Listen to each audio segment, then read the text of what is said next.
بازیکن با تکنیک میبره تو. خسرو حیدری یه پاس فورس خوب برای آرش برهانی، اما ضربه‌ای که میزنه رو محمد رضا امین صنایعی خوب میگیره. صمد مرفاوی هم صحبت میکنه، ضربه زده میشه و توی دروازه توپ جا میگیره. توی دروازه کیانوش رحمتی تو چه بازی گل میزنه و چه جوری گل میزنه و استقلالی ها رو اینجوری خوشحال میکنه. آرش برهانی یه ضربه سر، فرصت ها برای فرهاد مجیدی توی دروازه بازیکن محبوب طرفداران استقلال این گل رو به ثمر میرسونه. بازیکنی که واقعا با زیرکی خودش، با تجربه خودش و با تکنیک خوب خودش استفاده کرد و این گل رو به ثمر رسوند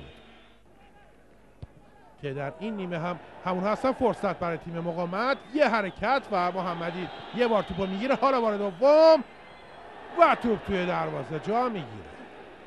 حالا فجری ها امیدوار میشن که نتیجه رو تغییر بدن. یه گل واقعا روی زیرکی بازیکن مقاومت به ثمر رسید. تیم بازیکن ساز یا در واقع کارخانه تولید بازیکن در ایران این فجر شیرازه. فرصت برای استقلال و برای آرش برهانی.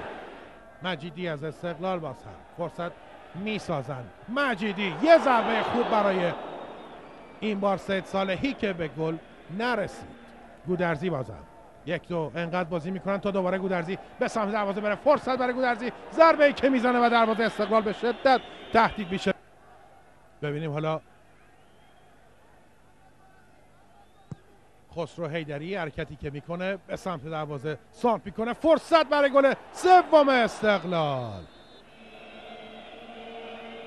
موقعیت برای مقاومت، فرصت خطرناک. حالا یه موقعیت دیگه، سانت به دروازه، یه ضربه سر، گل. توپ داشت میرفت بیرون. استقلالیا خودشون به خودشون این گل رو زدن. گل مساوی مقاومت در تهران به شکل عجیبی به ثمر میرسه. اصلا توپ داشت میرفت بیرون. حالا صحنه رو خواهیم دید و اتفاق نادری که در فوتبال پیش میاد رو ملاحظه خواهید کرد. یه بار دیگه سید صالحی، حالا فرصت برای فرهاد مجیدی و توی دروازه فرهاد مجیدی تموم میکنه کار رو. البته در 4 دقیقه پایان بازی مانده امیرحسین صادقی الان باید خیلی خوشحال باشه که بیاد و فرهاد مجیدی رو در آغوش بگیره، چون واقعا فرهاد مجیدی هم استقلال رو هم صادقی رو نجات داد از دست دادن امتیاز سخت.